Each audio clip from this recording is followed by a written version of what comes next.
ظلمين بيا ربا وما تكين يرتي منين داسو دربيا كيستي وانت كارغامين بكم نيكورتي نمكما تمغورني ولتي داتي نغماني رافي دبرتين ilmaan sabiyyootii daa'imnarka jirti akkitan magaraa jabaatan nurratti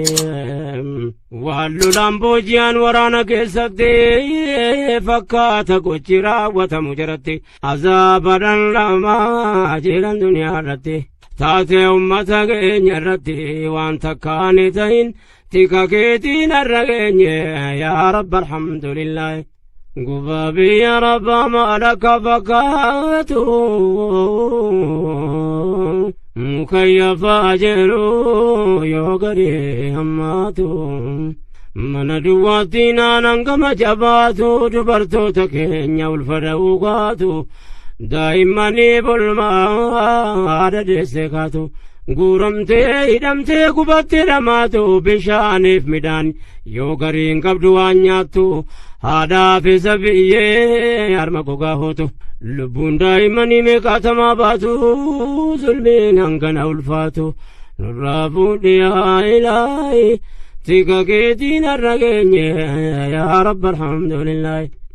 ittan deddeebi'aa namu haa dhaga'u ummatakumaa tamaa hidhaa keessa taa'u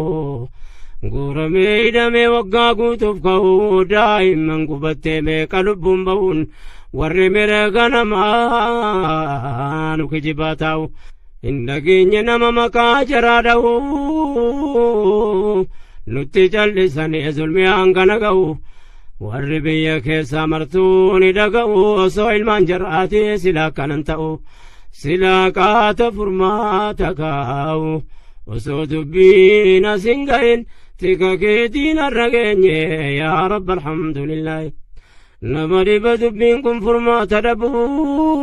dhabuun namna yawaanallee kanaan hin adabu nama baay'ee du'ee beela'ee akabuun miidiyaan addunyaa dubbachuu dadhabuun yoo qalbiidhaan laallee akka dhugaa qabu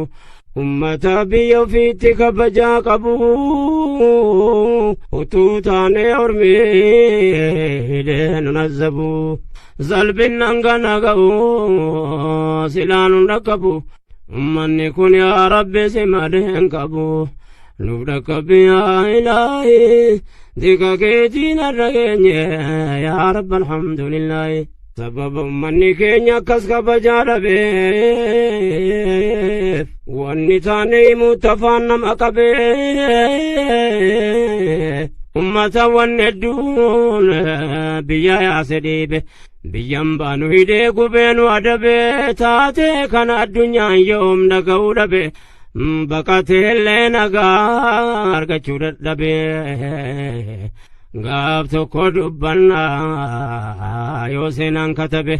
sababa abbooma dhabeef hambi namatti nu lakaayin tika keetiin har'a geenye yaa rabbi alhamdulillaahi goma dhibee biyyan baanu keessa nama keenya rakkootu baase biyya keessa bakkeetti baqannee najaa baanu eessa roorrifamne nama suukanneessa yaa sagalee ilmaan mana hidhaa keessa yoo namni hin dhageenye yaa rabbi hin dhageessa nu furi yaa allah yaa baay'eessa waan nu taane beeyta meessa nu keessa yaa rabba rakkumaa kee keessa furmaata nuuf ta'i tika keetiin har'a geenye yaa rabbi alhamdulillaahi tika keetiin har'a geenye yaa rabbi alhamdulillaahi يا رب كيتن وانسي يا رب الحمد لله دكنا كيسان باسي يا رب الحمد لله مسكين ما نراكاسي يا رب الحمد لله يا الله موتي شغاري